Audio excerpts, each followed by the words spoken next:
All right, gang, we have our banded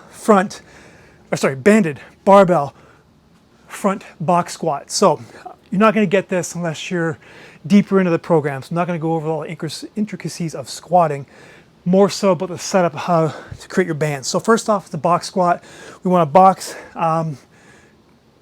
pretty much to the level of parallel with your thighs. That's kind of where we want it. However, if you do have kind of a limitation a little higher, then we can obviously bump the box up a little bit. Again, you're probably not getting this unless you've squatted with me for a while and we've gotten into a good depth. So roughly parallel. Bands.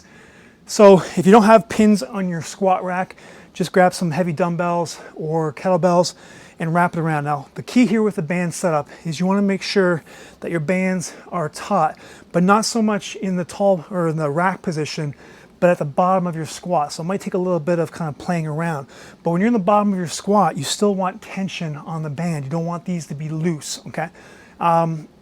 That's the biggest thing I can tell you right now. So again, if you have a rack, usually racks nowadays have pins that pull out at the bottom. You can wrap your band around that if you want. I have it set up here where I'm wrapped around a little bit of your handle of your dumbbell or your kettlebell. But if you're at the gym that actually has the pins, you can just set up your band like this and stretch it down in the pin and wrap both ends around the pin. Easier than what I have going on here. Okay, so outside of that, everything else should be relatively the same.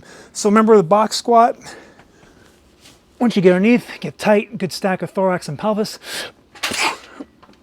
As you can see, I'm using wedges for my heels. That'll be up to you in the program. And then for a box squat, we're coming down. We're hitting the box, a little bit of a little bit of rock forward, and then explode on the way up.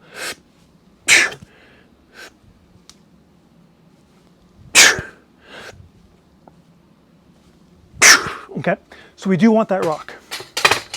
Guys, that is your banded barbell box front squat.